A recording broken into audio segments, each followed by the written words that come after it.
From Studio 13 in California, you're listening to Wild Card with your hosts, John. I don't know how it works this way, but it used to be you try to keep your daughter off the pole.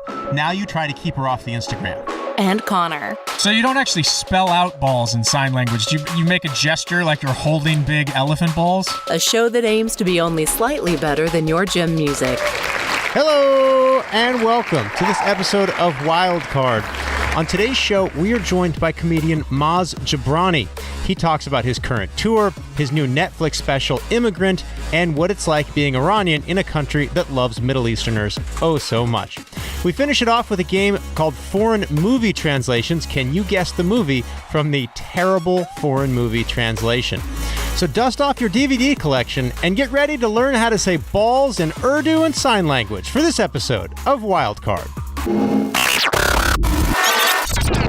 And welcome to another episode of Wild Card, the show that basically craps on everything that the next generation holds dear. That is pretty much what we do now. I feel like we started out with grand ideas and positivity, and we've just turned into get off my lawn. Well, I've been that way for many, many years. I feel like true. I'm dragging the rest of people back down with us. You're certainly dragging me down, yes. Speaking of how much I love life, one of the things I love, and I just was talking to you about before we got going here, is the fact that we have to turn off our cell phones because the robocalls are non-stop. Yeah. We, 40 years ago, put a man on the moon. We now have electric cars from Tesla that can do all kinds of things. The brand new iPhones just came out, or they come out Friday. But we can't seem to stop some Latvian guy in his mom's basement with a couple of servers dialing the daylights out of us nonstop.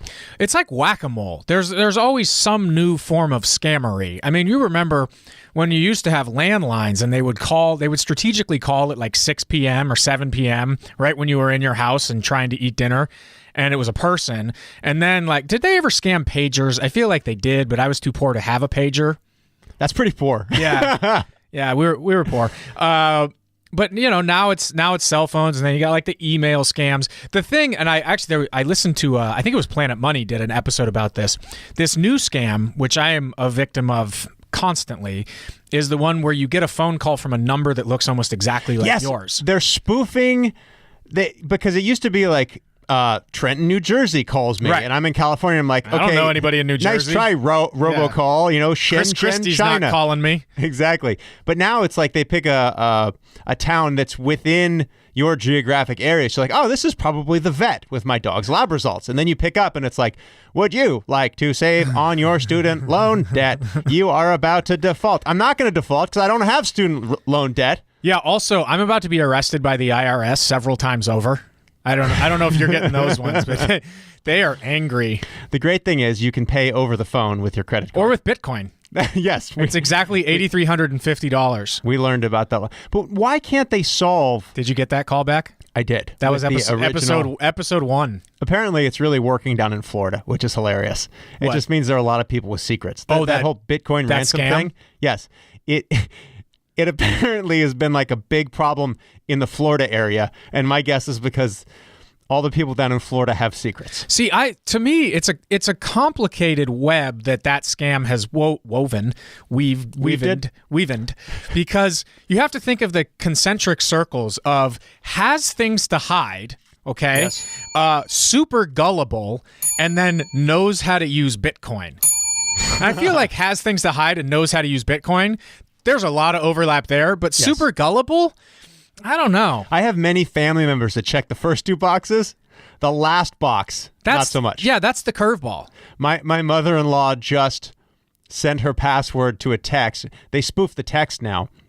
It came in as Wells Fargo saying, your account has been hacked. Please enter your password to this text ASAP. Yeah. So she answered it. I'm like, no. You need to go to your bank right now. Her password or her PIN? Password and PIN, like re-enter all your information and quotes, air quotes, change your password, you know. And of course, I got the same text. I don't even have a Wells Fargo account, right? So, well, you might. You never know. They sign people up for them all the time without their knowledge. Oh, the old people. I wonder what's going to dupe us when we get older.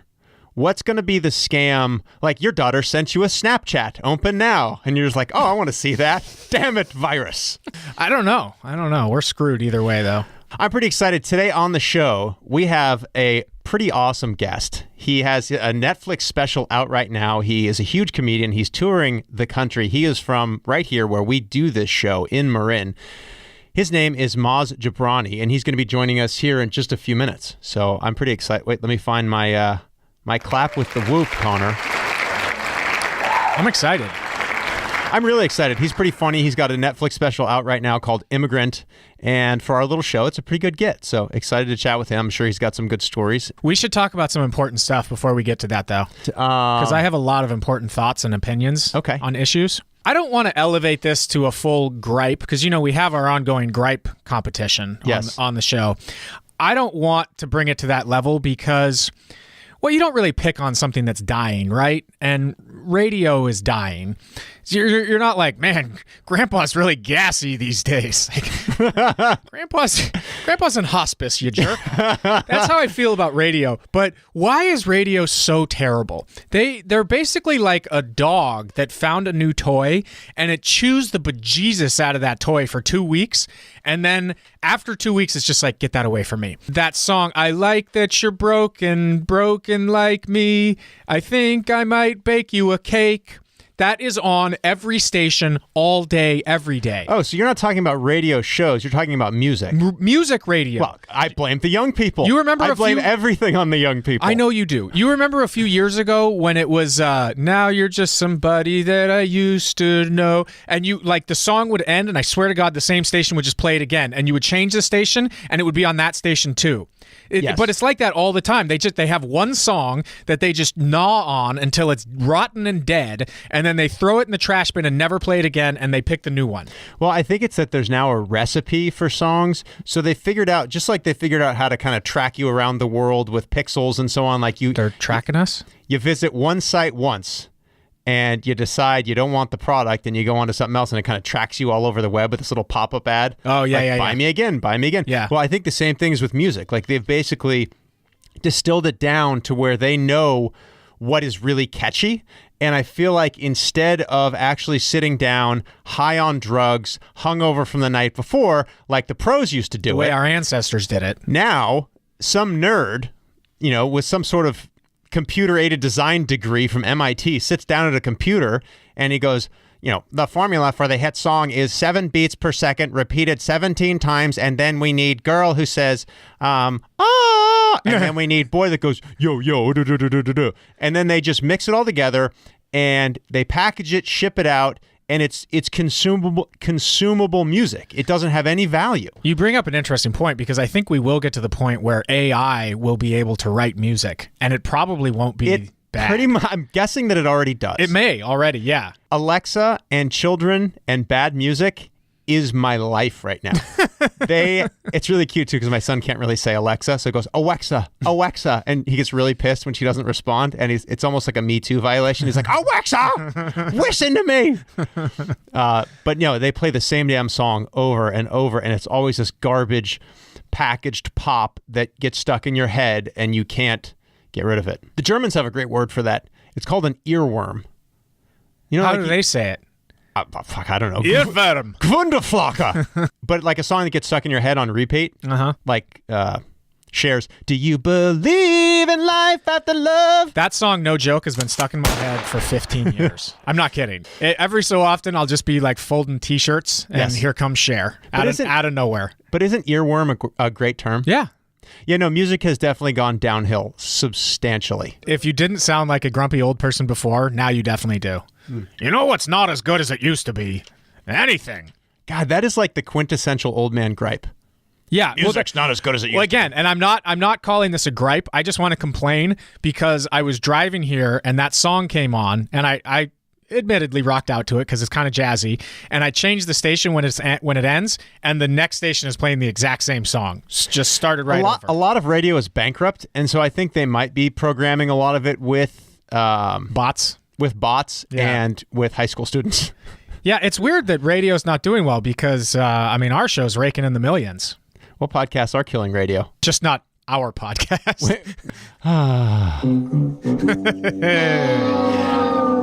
You've been watching the Ozarks? I have been. I finished it. I just finished it too. People seem to really like it. Mm-hmm. I, however, have high standards. Yeah. I thought it was fine. By high standards, you mean you've watched every episode of American Idol since 1999? Yes. Yes. And those kind of high standards. Ridiculously high. Super high. My gripe about Ozarks is 100% valid. If you want to show me a dark screen for an hour every episode, make an audiobook. If you want me to watch what you filmed, then you need to lighten it up. In fact, I posted this on Facebook that Ozarks is shot way too dark. I can't see a damn thing. And one of my friends on Facebook said, yes, I want to rename the show Two People Walk Into House with No Lights On. I had to turn on subtitles so I could kind of tell what's going on, because then it would say him and her, because all I see is a black screen. I actually Googled it because I said, I can't be the only person with this gripe. Jason Bateman won an Oscar for this last year. Not an Oscar. Grammy. Won an Emmy. Grammy's music. We're terrible at this. Hey, do you know what EGOT is? This is a thing. It's like the Triple Crown, or like Bo Jackson when he was a football and baseball star. Emmy, Grammy, Oscar, Tony. Yeah. Also known as things we won't win. Yeah, and I was like, man, I wish I could pull off any sort of achievement at all. All right, I want to welcome to the show a man that many of you may already know by name. He is the former star of the Axis of Evil comedy tour, CBS's Superior Donuts. You can see him currently in his Netflix special, which means you have arrived, called Immigrant. And you can also see him on Homeland Security's no-fly list. It is Maz Jobrani. What's up, guys? Thanks for joining us. Now, speaking of stereotypical stuff, we were supposed to actually have you on 9/11, but we racially profiled you, and we have decided our choice was reschedule or full cavity search. Connor was in favor of full cavity search. I'm for that. I said we should reschedule. I'm into the cavity search. It's very arousing. Now, you talk about this a lot, being kind of singled out. You do a lot of kind of ethnic comedy. You're Iranian by birth. You actually spent, I think, a few years in Iran before moving to the States. Do you actually get stopped in TSA more frequently than, say, your standard white privileged guy like Connor and myself? No, as a matter of fact, that was one of the, some of the jokes I've made is about how easily I go through and how that worries me that there's other real terrorists getting through, because I kind of fit the profile. You're saying you should be getting stopped? I actually, if people look at me, I could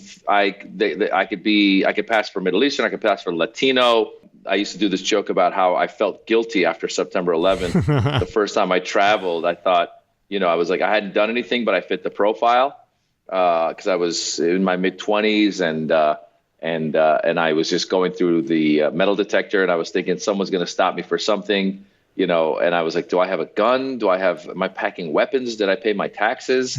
And you're like, please, somebody please stop me. If any of you are doing your job, please stop me. Absolutely. I mean, the fact is, again, I fit the profile, so I was waiting to be profiled, and I honestly did not get profiled. And as a matter of fact, what was interesting when we did the Axis of Evil comedy tour, which was the tour that we did around the time when it was the Bush administration. It was me and a few Arab American comedians. One of them is Ahmed. He's Egyptian American. And it turned out that his name was the same name as there was a wanted terrorist named Ahmed. So, yeah, now that guy would get stopped a lot. And it was actually funny. I used to do a joke about going through the airport with him and how great it was, because I'd pass through and I'd be like, hey, you might want to check that guy. So, that's like, you don't have to outrun the bear, you just have to outrun your friend. Yeah, you just always have to go through airport security with someone that is just more terroristy than you. Well, it's absolutely. It's funny you say that you can come across as Latino or something else, because to me, you look exactly like my uncle Don Russo, who's Italian. And then I figure somebody looks at your ID and they're like, oh, he's just a jabroni. Exactly. That actually, literally. Oh, my. Did you really? I'm sorry, Maz, I have to interrupt here. He really just made a jabroni joke. Are those uncalled for? It's what I thought. I get that all the time. I get that all the time, because the interesting thing is, so my last name is Jobrani, and when I started hearing the wrestlers calling each other jabroni, I was like, wow. I go, what are the odds that there'd be this derogatory term in wrestling that would be so close to my last name? Now, the Iron Sheik was one of the guys who'd go around, you're a jabroni. Oh, I love that guy. So he's Iranian as well. And my dad back in Iran had a lot of friends that were actual wrestlers, like the Greco-Roman wrestlers. Yeah, because Iran is fantastic at real wrestling. Exactly. And the Iron Sheik used to do that kind of wrestling. So I thought for a minute, I wonder if my dad crossed paths with the Iron Sheik at some point and somehow, pissed him off or owed him money or something. So the Iron Sheik thought, I'm going to go to America and turn the last name Jobrani into a derogatory term. But then I did the research, and it turns out Jobrani is for, those guys that wear the tank tops in the wrestling matches that don't have a character, that they get their asses kicked all the time. Yeah, they're like the Washington Generals. Yeah, they don't do enough steroids to be shirtless. Yeah. Exactly. So those guys are considered day jobbers. It's their day job. So they're day jobbers. So the day jobber turned into jabroni. Jabroni. You're just a jabroni. Interesting. Huh. Hey, you learn. Not just a good time here on Wild Card. No, we're learning educational. Stuff. Yeah.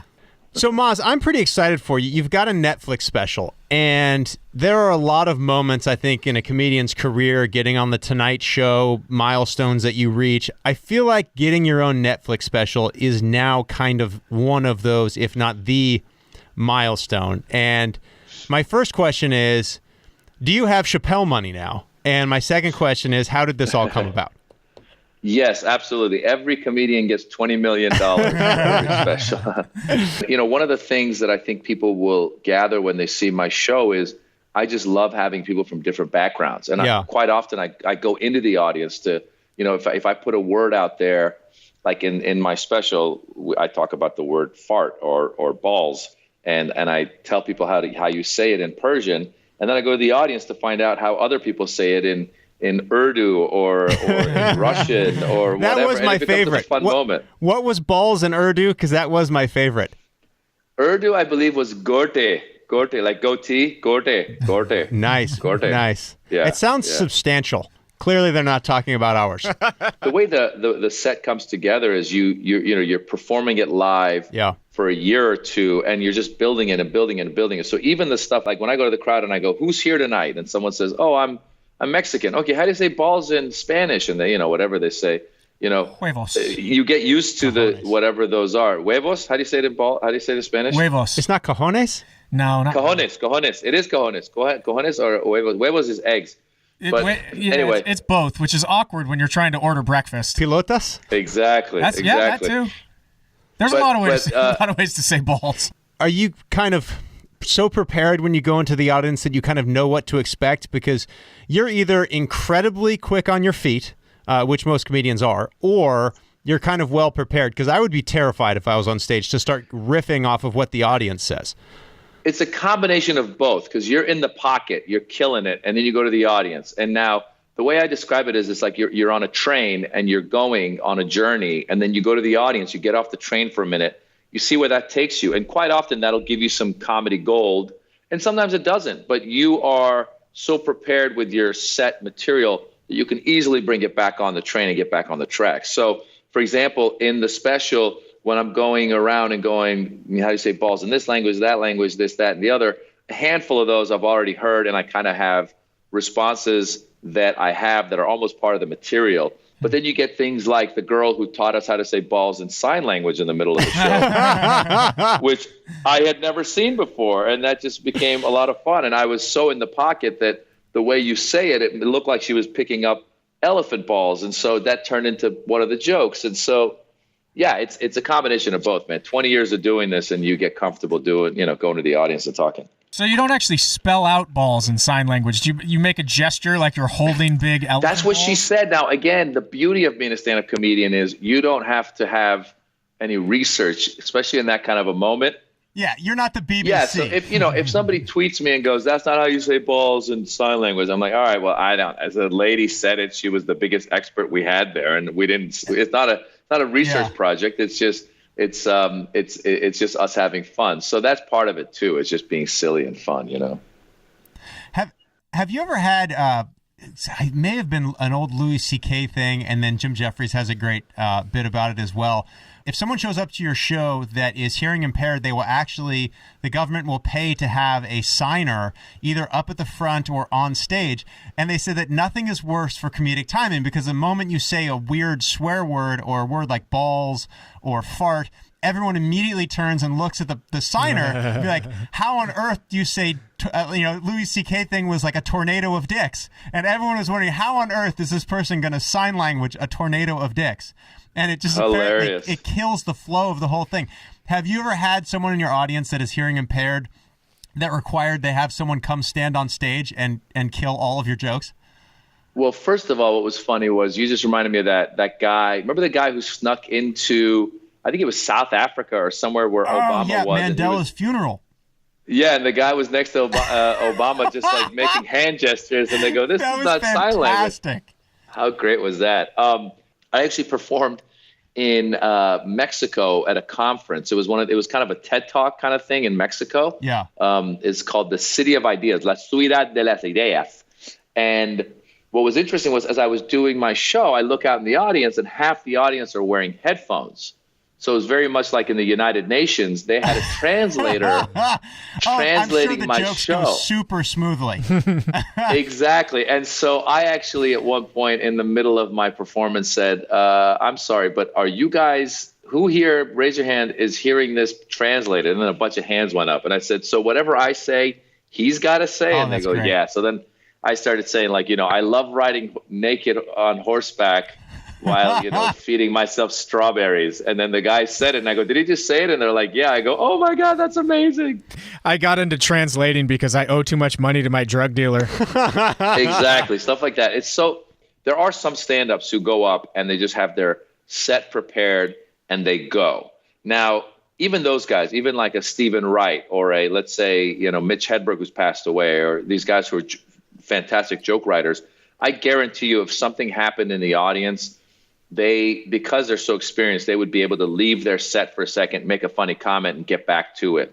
But that is ultimately, years and years of doing it. Yeah. And you get to the point where you're really comfortable to go, to just riff and call out whatever's happening in the room. So there's moments like that have happened. One time I was doing a show at some event, and for whatever reason, it was some kind of celebration. So people had brought their kids. And so as I'm doing the show, I'm on an elevated stage that's, 2-3 feet high.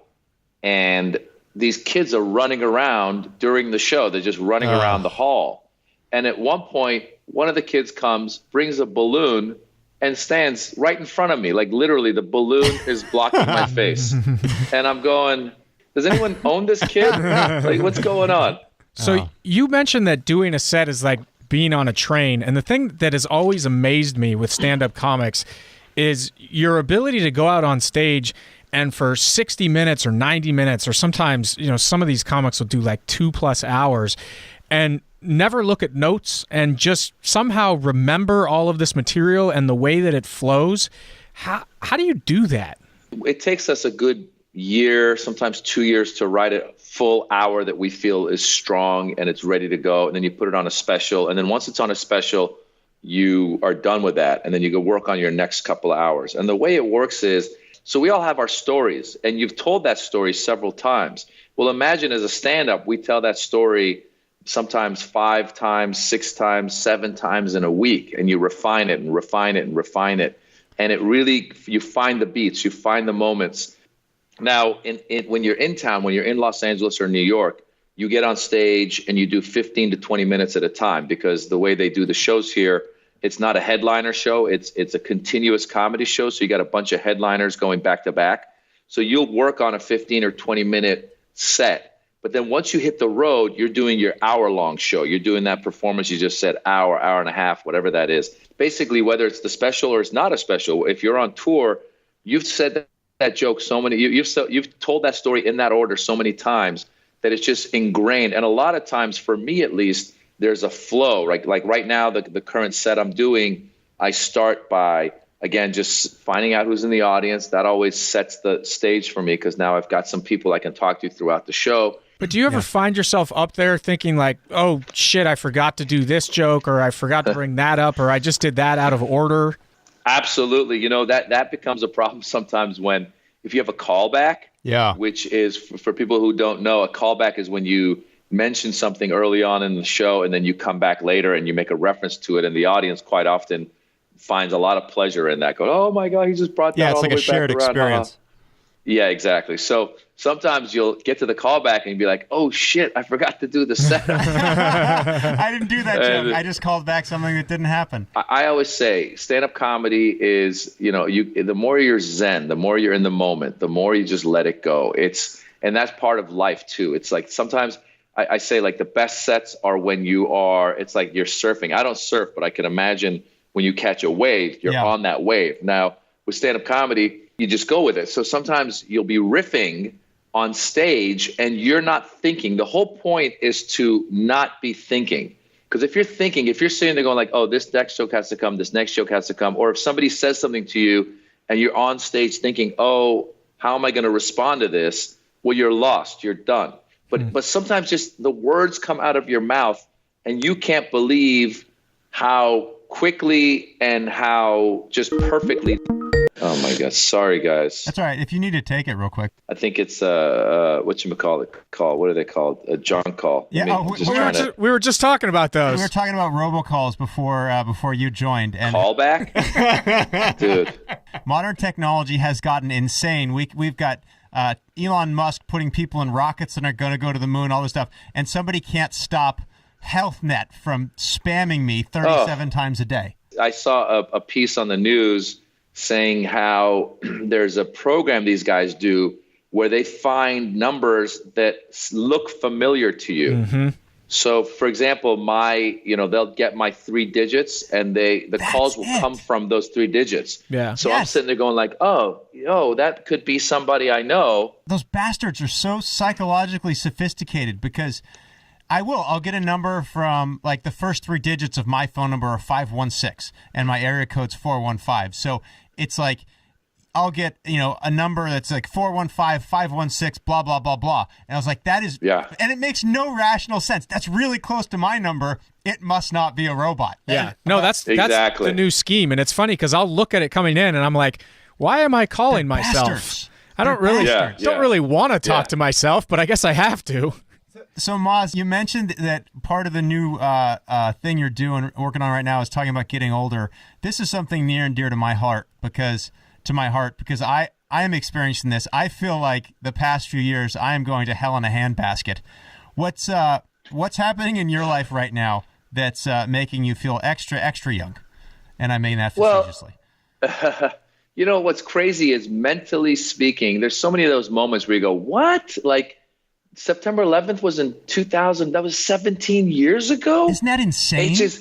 It's insane. Or you sit there and I go, I've been doing stand-up for 20 years. Like, how did that happen? It just blows your mind because in your mind, you still are young. And I think part of it is, this is my analysis of it. Back in the day when people were in their 40s, like my parents, when my dad was in his 40s, he looked and acted like a 40-year-old to me. Yeah. He would dress as an adult. He had a briefcase. He would go to work. He was grumpy, all that stuff. And now, I'm sitting here right now in a T-shirt and like pajamas or whatever during workday. I mean, and it's not just because I'm a performer. It feels like everybody, whether they're in the tech world or they're in advertising, whatever, the world is a lot more casual. So you think in your head that you're a lot younger than you are, and you're not. And so for me, a lot of times it's things like I've played soccer my whole life and just seeing myself slow down on the soccer field, or I've always jogged and seeing the pain that comes with jogging now, and just all of this stuff, or even just like my desire to go out. Just last night, I'll be honest with you, it was the Emmys last night. And so I got invited to an Emmys party, and normally I'd be like, free drinks, free, food, and get a chance to hang out with a bunch of, celebrities or whatever. It's fantastic. And I swear, my wife and we watched the Emmys, and it ended around 8. And obviously it's a long show. And I just was at the end, I go, God, I'm exhausted. And then we just got in bed and started watching Ozark, and I told her, I go, I am so happy I'm here instead of at a party. This is so much better than being there. When does that switch flip? Because I am in the absolute same boat. Like, my favorite thing on earth, Connor doesn't have kids. He doesn't like children, but I have kids. I know you have children. Is once you get those life-sucking creatures asleep and you tiptoe out and you see your bed and TV, you're just like, there is no other place in the universe that I want to be other than right here. You're exhausted at the end of the day. I mean, you just are. I mean, you love your kids, but if you are even half present, and by the way, I'm quite often either half or 25% present, not even 100%. I mean, just yesterday, again, going back to this whole thing with the Emmys, I'm trying to watch the Emmys. I'm really interested in what they're saying when, the categories that I care about. I got my friend Alex Borstein, she won for Best Supporting Actress for Mrs. Maisel. So I'm interested. My little daughter, my little 7-year-old girl, has no concept of you're watching something, in the middle of a speech that you're really into. Daddy, does she do the voice from such and such? Daddy, what about this and that? Daddy? And I'm like, baby, just give me let me just hear this speech. And then she gives it 1 Mississippi, 2 Mississippi. Daddy, you remember when I told you that there was a raccoon outside? I'm like, Mila, baby, I'm watching this. This is important to me. And now I feel like an asshole because I'm going like, I should be paying attention to my daughter. Oh my God. I do that all the time. And then what I do is I just break out the iPad. Leave me alone. Here's your iPad. Here's your pacifier. Exactly. Watch this. Yeah, go. Although Apple released this new thing, it's so great. I take such a sick enjoyment in it because the kids get so into the technology now. Now they have this thing. It's like a screen or a overall iPad timer. So I set it at an hour. And then I give the kids their iPads with this big smile and they get so fired up. And then I set my watch for the countdown because it's like a tear grenade going off. Because then the iPad hits 1 hour and it's like do. Okay. And it just powers down and the crying starts. And I don't know why I think it's so funny and enjoyable, but I'll do the countdown on my watch tears in 3, 2, and then the iPads power down and they just start wailing and it's great. I have a question. Well, now go ahead. Are you a masochist? I must be. I have many issues. Why wouldn't you set that thing at 10 years? If it's occupying the kids and keeping you from having to pay attention to them. Because, Connor, I don't know how it works this way, but it used to be you try to keep your daughter off the pole. Now you try to keep her off the Instagram. How old are your kids? I have 6 and 3. So one thing that I think Apple needs to add to this timer thing is, and a parent taught me this years ago and it totally works, they need to put into that the 2-minute warning or the 5-minute warning or whatever that is. Oh, that's pretty I remember smart. it was either a doctor or a parent who told me, look, if you go in and give them that warning, guys, 5 more minutes, then when you come back, the crying is a lot. The crying usually doesn't happen because they know they got the 5 minutes. And then once you do it, I told you 5 minutes. Yeah, okay. And then it works. It's amazing how fast an hour goes. Oh, my gosh. Makes me realize how bad a parent I can be sometimes because the hour goes so quickly. I was like, all I did was go to the bathroom and bathe myself. And now the hour is up and the children want to be taken care of again. All I did was go sit on the toilet and go through my Instagram and Twitter and wasted all that time. I was at Petco the other day and they had some cats and I was thinking maybe I should get a cat. And then I thought, no, that's too much work. And then I went and looked at the fish and I was like, maybe I'll get a fish. And I thought, then I'd have to feed it. So, Maz, Connor's kind of on the Aspergery spectrum. He's not really one much for human social interaction. No. And, yeah. So one of the things I saw, speaking of Instagram, that I thought was hilarious, it's not often that I laugh out loud spontaneously. If you're watching a comedy routine, you get into it and you start laughing pretty hard. But I was flipping through my Instagram and I saw you doing an ASMR video, which, for people that don't know, is a super creepy thing that's come out now where people basically get into a very quiet room and they rub things on the mic now I'm going to eat a pickle. And you do these things. Maz, what's going on with this? Because you did kind of a spoof video of this. Well, I'll let you tell it. It's hilarious. Netflix, they have a marketing department called Netflix is a Joke. They said they wanted to do a series of videos of kind of spoof stuff. And so part of it is we want you to do one of these ASMR videos. I'd never seen one before. I was actually shocked that this is a real thing. Oh, yours was so funny. Anytime anyone can work Bjorn Borg into a joke, I am on board. This is a real thing on YouTube. People get a sensation out of watching people quietly whisper into these microphones.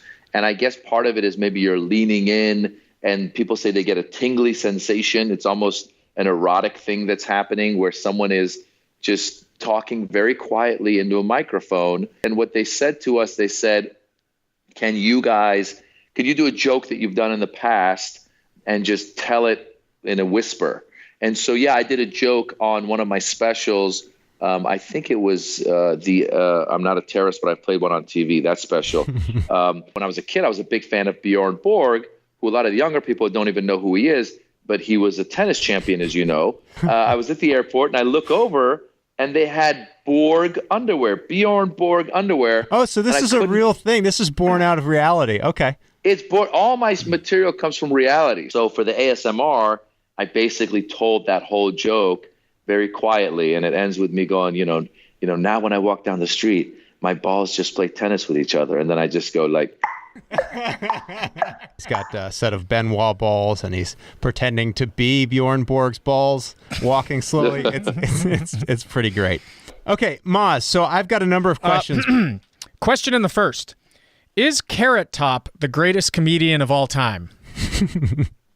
He's the most orange comedian of all time. In the comedian world, is the prop comic like the trainer on the high school football team? Does he like get shoved in lockers? Prop comics probably put a lot more thought into stand-up than most lazy-ass stand-ups do. We just get on stage with a microphone and then talk about our lives and try to find punchlines. These guys actually are putting, they're choreographing a show. That's a whole other muscle that I would never have any desire to do. And by the way, he's got to store that shit somewhere. Forget about it. Yeah. Are most comedians you deal with as troubled as I hear? Is there are most of the comedians you deal with kind of angry, grumpy, self-loathing, and do tremendous amounts of drugs and alcohol? It does seem like a damaged population. Absolutely. It is a damaged population. Most comedians have psychological issues they're working out by going on stage and begging people to love them. You don't seem so damaged, though. Yeah, you seem way too normal. I'm just waiting till I snap and attack Carrot Top. No, I don't. Yeah, I'm generally speaking, I'm a pretty easygoing person. I think I'm pretty level-headed. I mean, I think my desire to be loved probably comes from moving to America as a kid and being in this strange land and wanting to make friends. And back then, even, I used to try to be funny. I used to use sports to make friends. And I remember the other thing I used to do was I would come to school with a lot of candy. My mom didn't care. Like, we would go shopping and she'd have one cart of groceries and I'd have one cart of candy and Ho-Hos and Twinkies. And I would bring those to school and give them to the kids. Brilliant. So I learned early how to bribe my way into friendships. Yeah. See, I was so fat when I was little. I would just eaten all the candy. I would have still been hated and stuffed in a locker, but I would have been really, really full. Well, you would have been his friend. Oh, hell yeah. I would have eaten him. All right. Next question. What is the biggest bomb you ever had? Usually the biggest bombing happens when you are at some sort of corporate event where... Oh, I could see that. Yeah. Yeah, and what'll happen is someone who works for that company has seen you at a theater or at a comedy club where it's your home court and you've killed it. Yeah. And they go, oh, I got to bring you to my company party. And you show up and you realize the people at the company party don't know who you are, don't care who you are too busy eating their chicken. Yeah. And you're just up there talking into a microphone and just counting the minutes to get off. So it's happened several times. I mean, I did one time where this guy was like, hey, I've got a band opening. They're kind of like a Gypsy Kings type of a band. And I think a lot of the audience are going to be Middle Easterners and Latinos and people who would love you. And this was early on in my career. And I go, okay. And I showed up and the guy did not anticipate that everyone was going to come into the room and go to the bar, which was at the back of the room. I'm doing my act, and I swear to God, there was like maybe 3 or 4 people that were in the middle of drinking, and they turned around and they see me and they're looking at me, and I think they were thinking, oh, I think he's doing a show. And I honestly think that people thought I was the roadie just testing the mics and just making sure everything was good. That's so painful. They think you're just like criminally insane as opposed to actually doing a routine. And meanwhile, you're probably following like last year's revenue numbers too, which is a great setup. Oh yeah. No, it's horrible. I've done that. I did another one where it was this thing where it was for Aramco, which is the Saudi oil company. And I thought, oh, okay, they're going to have a lot of people from the Middle East in the audience. And this was in New York. I'd been to the Middle East to do stand-up. So I had jokes about every country, and I'm trying to do the jokes about the countries, but I look out in the audience, it wasn't the people from those countries. It was the older white dudes who do business with those people. And I had nothing in common with them. They were all 60 and older. And I'm doing jokes about my young kids, and they don't have young kids. And then at that point I go, okay, let me try some crowd work. So I see a guy who's bald, and I think, well, maybe I'll do some bald material because he can relate to me being bald. And as I'm doing the jokes about being bald, I look closer and I'm thinking, is he bald because he's bald, or is he bald because he's got cancer? I can't tell. Oh shit! Oh God! Yeah. And so abort mission. Oh no! You realize he doesn't have eyebrows or eyelashes either, and you're just like eject button. Dialysis system sitting next to him. Oh, that's painful. Yeah. That's happened. Is it painful being a comedian as a profession in the sense that, I mean, the small talk that everyone goes through, and you're at a party, maybe a school event, you're meeting other parents, like, oh, what do you do? I'm in corporate sales. And you're like, oh, I'm a comedian. And they immediately expect you to like be funny or do a routine in front of them. Yeah. I've had people say like, oh, do the joke or make me laugh or whatever. And I'll just reach over and tickle them, because that's pretty good. I got nothing. You should just respond with, I don't tell jokes. Sell me life insurance. Exactly.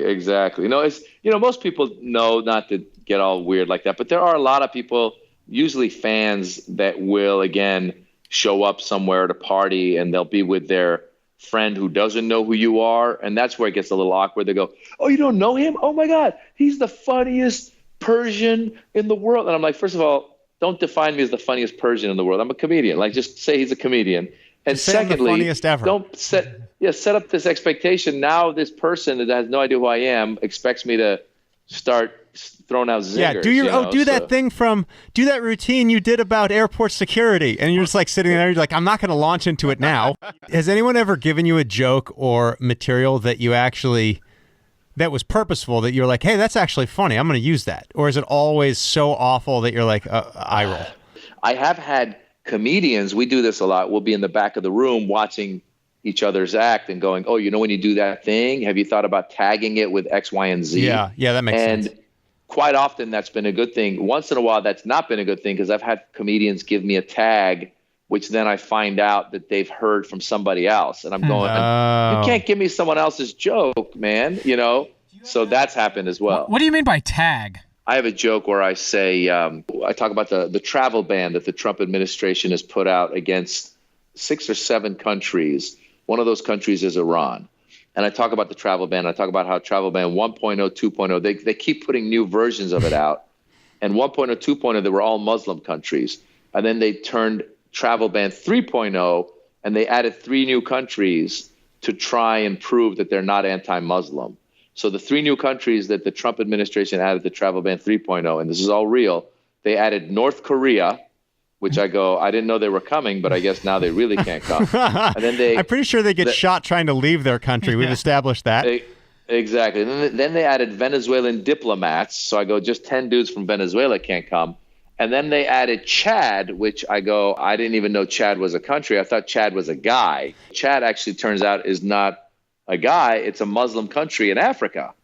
And I go, Chad does not sound like the name of a Muslim country. Chad sounds like a Muslim country trying to pretend not to be a Muslim country, hi, we are Chad, just hanging out in Africa. Yeah, and it's so like you call Dell tech support and the person's like, hello, my name is Bob.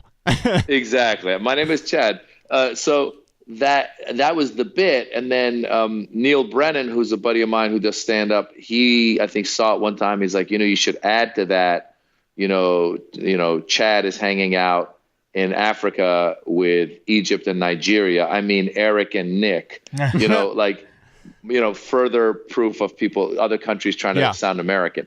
That's what a tag is when we see someone else's joke and we go, oh, have you thought about tagging it with this and that, some other and then tag? Only later you realize that was actually Carlos Mencia's joke.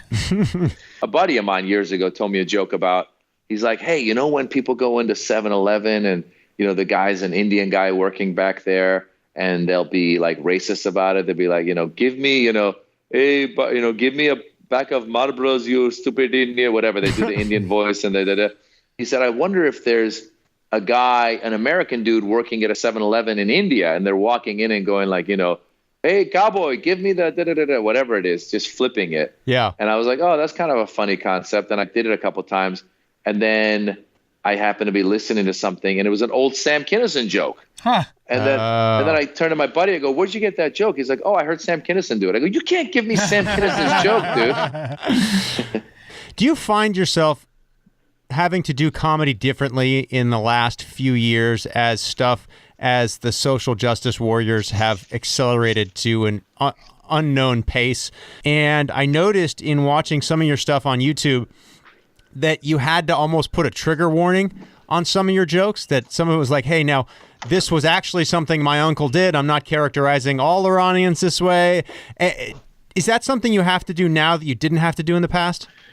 You know what? As a comedian, you try not to think about that stuff. If people come to a comedy show, hopefully they know what they're in for. And comedians are out there, we're just throwing stuff against the wall and hoping that it sticks, right? So, and a lot of it, look, if it's coming from my life, if you want to be some sort of social justice person who's going to call me out on it, you can just go F yourself, because the fact is, this is my story, and I'm telling it. You don't have to listen to it. Sometimes people have brought stuff to my attention where I go, and they'll do it in a nice enough way. Like they'll email me on social media and they'll say, like I do a joke right now about how women in Iran, it's mandatory for them to cover their hair with the hijab, cover themselves up. Yeah. And so recently, a lot of women in Iran have been protesting because they say that obviously that shouldn't be mandatory. It should be a choice.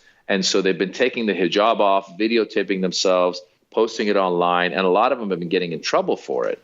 And so the joke that I do, I say, I always find it hypocritical for Iranian men to make Iranian women cover themselves up, because the fact is Iranian women are some of the most beautiful women in the world. And then usually people in the audience will clap. Sure. And I go, yeah, I mean, if anyone should be covering themselves up, it's Iranian men. And I go, oh my God, talk about ugly, and then I make fun of that. That's a good joke. What's wrong with that? Yeah, it's a good joke. And if anyone should be able to tell that joke, it's me, an Iranian man, right? Yes. And so one time I did that joke, and this girl emailed me afterwards and said, she goes, I actually wear the hijab in America. And she said, I'll be honest with you, when you told that joke, I just felt a little bit alienated, because in a way you're saying like, we're covering ourselves up because we might be ugly, whatever. And I went back and I said, oh my God, I hope you didn't understand it as that. I said, listen, I'm really trying to make fun of the fact that the men are doing this to the women. And number two, I said, you're right. I need to make sure to put in there that I believe it should be a choice. What is the grossest thing you have seen a comedian do? At the Comedy Store, a lot of times late night, some comedians feel obligated to pull out their penis. So I've seen that a few times with different guys. I would definitely get some laughs if I did that. Connor's now wanting to go backstage at your next. Oh, you had to go gay joke. I have to go gay. I have to. Lowest hanging fruit. I was trying to make a small penis joke, and instead you always go with the gay well. Well, it wasn't that they took it off backstage. They took it off. They showed their penis on stage, you see, and that's a definite Me Too violation now. Yeah, I think so. Yeah. So I mean, that's always been a little disgusting. And then sometimes comedians will do a joke where they're, they'll do a joke where they're saying some blowjob joke or something, and then they take the microphone and stick it like all over. They put their mouth all over it. And you're watching as a comedian, like that's disgusting. I got to go follow that and talking to that stupid mic now Plus, with that your microphone, diseases? that microphone is like the handle on a public bus. Yeah, Oh, or like absolutely. it's like the stripper pole that doesn't get cleaned. Yeah. It's just It's nasty, skank. dude. It's like nasty. All right. What is the best heckle you I don't know, let's say that you've ever seen? Nowadays, it's people that I don't think they think they're heckling. I think that they think they're helping because they're fans of your they show. think they're funny. That would be so obnoxious. You're not funny. Yeah, don't they talk. think Like they're they brought funny. material? When I talk to the audience, I expect them to give me an honest answer because I'm just being honest. I'm not looking to make fun of you. So if I say, "Hey, where are you from?" or "What's your name?" or whatever, where were why are you guys late to the show?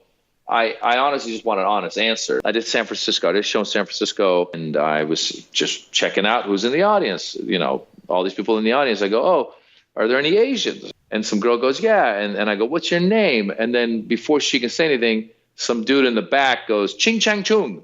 And I go, and I turn to the audience. I go, "Did you see?" I go, "That guy." I go, "That was because I could hear the accent." I go, "That's a Persian dude being racist against the Chinese guy." I go, "You see what you do to us, America? You make us racist against each other." So I turn to the That's a pretty audience. good save because that's a pretty low rent, lowbrow, just straight racist comment. Yeah, it's just stupid. So then I went back to the girl again and I go, "No," I go, "But seriously, what's your name?" And the guy again goes, "Ching Chang Chung." He jumped to it. I go, "Dude," I go, "just shut up for a second. Hey, what is your name?" "Ching Chang Chung." And I go, "This guy won't stop." So I go, "All right, you know what, dude? What's your name? Let's talk to you." And he goes, "Ching Chang Chung." And I go, now I'm starting to get upset. I'm getting pissed off. I go, "Dude, you are the most annoying person." I start calling him an a-hole, boom, boom, boom, boom, boom. And I just kind of yelled at him for a second. And it got to the point where it wasn't uncomfortable. I just basically was like, "Shut the F up," And Yeah. if they keep going, like if he had kept coming, I would have been like, "You know what, dude? Show's over for you. Yeah, Can we you just have escort to. this guy out of here?" Because it kills So that's- everything. It kills the rhythm. They're not funny. They're just being a drunk a-hole. They're antagonizing it. You have to. As long as you don't go full Kramer. No. No, I wouldn't go full. Yeah. That was horrible. No full Kramer. What is the best thing about being famous? Gosh, I don't really consider myself famous. I'm kind of limited famous, which is right about the right place to be. I mean, I go through my day most of the time and don't get recognized. And then when I do get recognized, it's kind of flattering. Yeah. So I got recognized by American Airlines. I was doing something for a flight change. And then the guy kind of gave me special treatment because he knew who I was. So that kind of stuff is the best part of it. And you thought, here you are thinking that once you got a Netflix special, you wouldn't have to do any more podcasts. Right? You're like, clearly he doesn't get that much special treatment because he's been roped into doing our show. Maz, one of the things we do on this show is we like to play games. And in honor of having you on our small little podcast and dealing with ethnic humor and translation and all the words for testicles around the world, we have put together a foreign movie title game. The game works like this. I will give you the horribly translated title of a popular movie that we have all heard of or seen. And it is your job, first one to guess, what the actual title of the movie is. I will start with the year of the movie. 1990. Mm-hmm. The foreign translation comes from China, and it is I Will Marry a Prostitute to Save Money.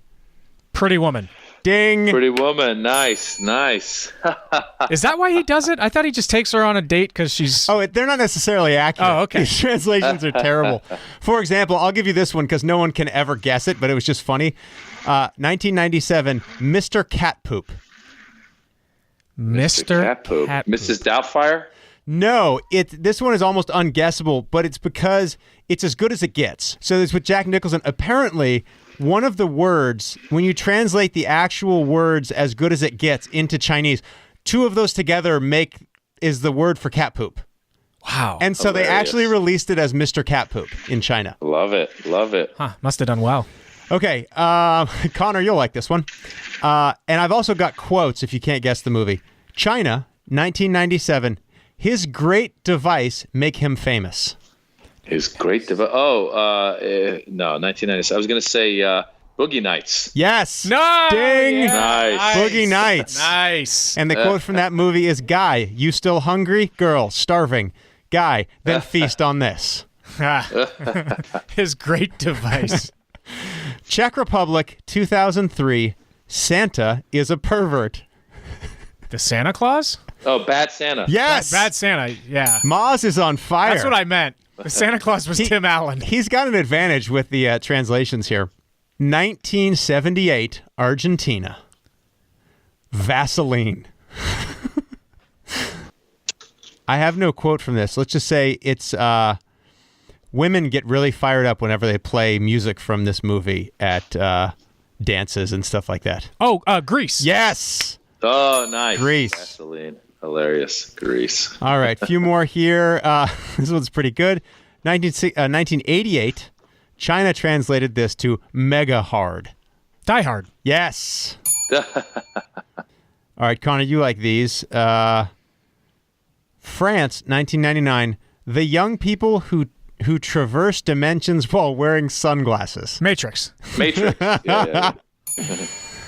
He might have a delay. You got to give him a chance here. They don't actually traverse dimensions. 19... They go into the Matrix, which is a computer program designed to harvest energy from humans. 1984. My name is Neo. Electronic murderer.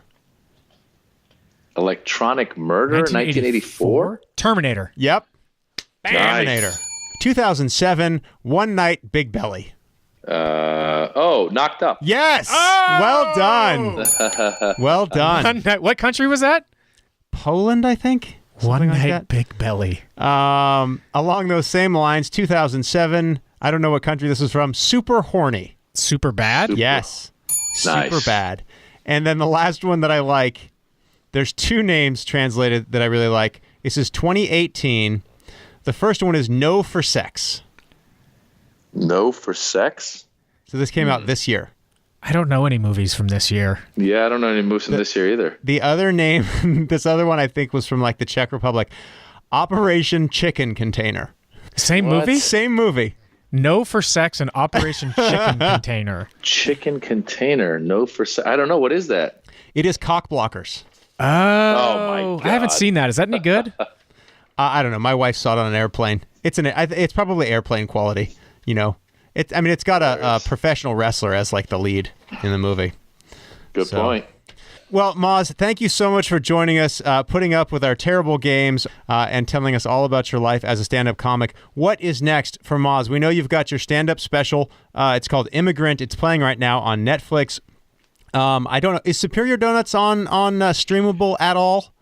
Or... it might be on CBS All Access. We got canceled, so we're not back anymore. But I'm just on tour. I'm on tour, so people can go to mazjobrani.com. That's MazJobrani.com. Okay. To see when I'm coming to their city. And then I've got, I'm on social media at Maz Jobrani for all my stuff. And they can also watch clips at youtube.com/Maz Jobrani. So hopefully to check those out and then come see a live show. And any word on what body part we will learn how to say in multiple languages in your next show?